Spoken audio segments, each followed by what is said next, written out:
नमस्कार दोस्तों, कैसे हो आप। पटना स्टडी में आपका स्वागत है।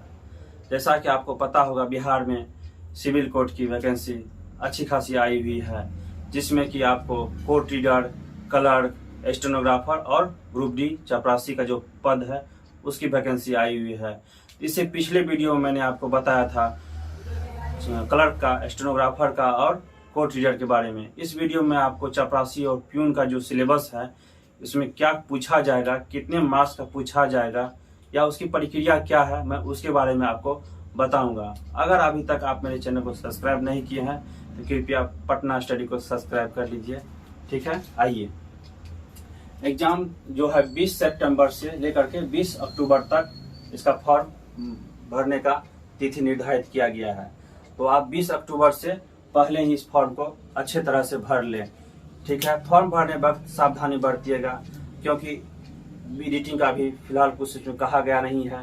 तो फॉर्म भरने वक्त जो है ना, सावधानी बरतें और सही से अपने फॉर्म को फिल करें। किसी कैफे में अच्छे से बढ़िया से देख करके, बारीकी से चेक करके तब जाके फॉर्म को सबमिट कीजिएगा। ठीक है, इसमें टोटल क्वेश्चन आपको रहेगा 85 मार्क्स और 15 मार्क्स का इंटरव्यू होगा। 85 मार्क्स का आपको क्वेश्चन रहेगा, एग्जाम होगा, और 15 मार्क्स का इंटरव्यू होगा। ठीक है, दोनों मिला के आपको 100 मार्क्स का ये हो जाता है। ठीक है, टोटल मार्क्स आपको 100 मार्क्स का होगा।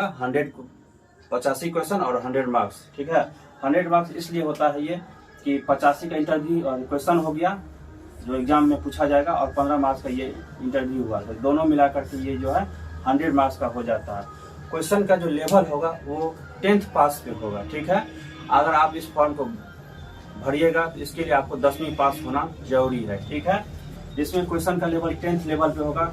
जो 10th में जिस आधार से पूछा जाता है, जो उसकी मतलब पूछने का जो क्या कहते हैं, क्वेश्चन का जो लेवल होता है, उसी पे ये पूछा जाएगा। ठीक है, उसके बाद एग्जाम का जो मोड होगा, एग्जाम की जो मतलब मोड होगा वो ऑफलाइन मोड में होगा, OMR पे होगा, OMR पे। ठीक है, और आपको ऑब्जेक्टिव क्वेश्चन होगा। ठीक है, MCQ में, मल्टीपल चॉइस क्वेश्चन में। ठीक है, जैसे कि आपको एक क्वेश्चन दे दिया जाएगा और उसके बाद उसका 4 ऑप्शन दे दिया जाएगा, और उस 4 ऑप्शन में जो सही उत्तर है वो आपको उस गोला में रखना होगा। ठीक है, उसके बाद इसमें निगेटिव मार्किंग की कोई चर्चा नहीं की गई है। निगेटिव मार्किंग इसमें नहीं चर्चा की गई है अभी तक।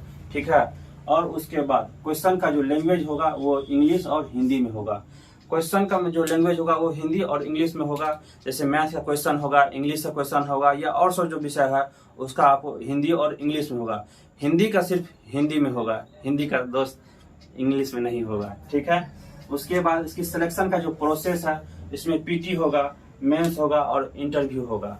PT की इसलिए बताया जा रहा है कि बताया गया है इसमें आयोग के द्वारा कि अगर बहुत संख्या में, अधिक से अधिक संख्या में अगर फॉर्म डाला गया, ठीक है, विद्यार्थी की संख्या, स्टूडेंट की संख्या अगर अधिक मात्रा में हो गया तो उसके लिए PT का आयोजन किया जाएगा। नहीं तो आपको सिर्फ सिंगल एक एग्जाम होगा और उसके बाद आपका एक इंटरव्यू होगा। ठीक, इसी के आधार पर आपका सिलेक्शन होगा। अगर अधिक संख्या में छात्र फॉर्म भर देते हैं तो आपको PT भी देना पड़ेगा। ठीक है, उसके बाद आपको मेंस भी देना पड़ेगा और उसके बाद आपका इंटरव्यू होगा। ठीक, और इसमें रिटेन टेस्ट होता है 85 मार्क्स का, वो बता ही दिए। ठीक है, इसमें कम से कम आपको 30 मार्क्स लाना पड़ेगा। ठीक है, 85 में आपको 30 मार्क्स लाना पड़ेगा पास होने के लिए। ये कट ऑफ नहीं, ये सिर्फ आपको पास करेगा कि आप पास हो गए इस एग्जाम में, लेकिन आपको कट ऑफ जो होगा उसको ऊपर करना पड़ेगा। अगर 85 है तो मेरे हिसाब से कम 70 से 75 जरूर लाना होगा भाई। ठीक है, उसके बाद इस 85 में आप क्या हो, 15 मार्क्स का इंग्लिश होगा, 15 मार्क्स का इंग्लिश होगा, और उसके बाद 35 मार्क्स का हिंदी होगा और 35 मार्क्स का मैथ होगा। तो आप समझ ही रहे हैं कि फोकस हमें कहाँ करना है। मतलब 15 मार्क्स का इंग्लिश, 35 मार्क्स का आपको हिंदी और 35 मार्क्स का इंग्लिश हिंदी रहेगा। तो 35, 70 तो यही हो गया। तो आपको ये 2 सेक्शन पे सबसे ज्यादा फोकस करना पड़ेगा। ठीक, और ये 15 मार्क्स का इंग्लिश है। इंग्लिश कंपलसरी कर दिया इस बार। ठीक है, कि मतलब क्लर्क के लिए भी, स्टेनोग्राफर के लिए भी, और कोर्ट रीडर और प्लस प्यून के लिए भी, इसलिए कंपलसरी कर दिया गया है। ठीक है, और इसमें भी आपको बता ही दिया कि मिनिमम पास होने के लिए आपको 30 मार्क्स लाना ही पड़ेगा। ठीक है, उसके बाद इंटरव्यू होता है, जो 15 मार्क्स का इंटरव्यू आपसे लिया जाएगा। इंटरव्यू कोई ज़्यादा मतलब हैवी नहीं होगा जैसे बीपीएससी में पूछा जाता है, ये उस तरह का नहीं। इसमें सिर्फ एक माइंड टेस्ट होता है, आपके दिमाग का जो है ना एक जांच करेगा कि मतलब आप थोड़ा बहुत इंटेलिजेंट हैं या नहीं, या आप जिस कार्य में आप जा रहे हैं, जिस जॉब में आप जा रहे हैं, उस जॉब को करने के लायक हैं या नहीं। उसमें आपको पूछा जाएगा, जनरल अपीयरेंस के बारे में पूछा जाएगा, क्वालिफिकेशन के बारे में पूछा जाएगा। क्वालिफिकेशन क्या होगा, सर्टिफिकेट आपके पास जो है, आप कहाँ तक पढ़े हैं, 10th, तो 10th पास पे ये फॉर्म ही भरा जाएगा। उसके बाद आप ग्रेजुएशन हैं, पोस्ट ग्रेजुएशन हैं, MBA किए हुए हैं, या जो भी एक्स्ट्रा मतलब सब्जेक्ट मतलब सर्टिफिकेट आपके पास है, उसके आधार पे आपको इसमें मार्क्स दिया जाएगा। ठीक है, इसमें 15 मार्क्स में आपको पास होने के लिए 6 मार्क्स मतलब 6 मार्क लाना जरूरी है, अनिवार्य है। 6 में आप पास होइएगा। ठीक है, उसके बाद आपको एक्सपीरियंस मतलब जिस कार्य में आपको लिया जा रहा है, जिस चीज़ के लिए आपका मतलब चयनित हुए हैं आप, क्या उस कार्य को आप करने में सक्षम हैं, या एक्सपीरियंस है, या कुछ उसके बारे में जानते हैं कि नहीं, क्या होता है, किस तरह से किया जाता है, इसके बारे में पूछा जाएगा। उसके बाद आपको जॉब नॉलेज के बारे में पूछा जाएगा कि जॉब नॉलेज के बारे में कि जिस कार्य में आपके जिसके लिए आपको चुना गया है, चयनित किया गया है, क्या उस जॉब के बारे में आप कुछ जानते हैं कि नहीं, कोर्ट के बारे में जानते हैं, जैसे कि हाई कोर्ट का मतलब स्थापना कब हुआ था।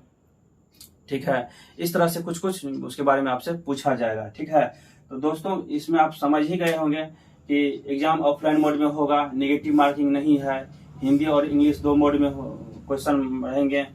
35 मार्क्स और 35 मार्क्स का आपको रहेगा 2 ये, इंग्लिश रहेगा 15 मार्क्स का। ठीक है, तो आप समझ ही रहे हैं कि ये 2 सेक्शन पे ज़्यादा फोकस करना है हमको है। ठीक है, तो आप मेरे चैनल पे बने रहिएगा। आपको मैथ का, उसके बाद आपको हिंदी का और इंग्लिश का, ये इसके लिए अलग अलग मैं वीडियो बनाऊंगा। ठीक है, और आपको धीरे धीरे मैं आपको 0 से लेकर के ऊपर तक नेक्स्ट लेवल तक मैं आपको तैयारी करवाऊंगा।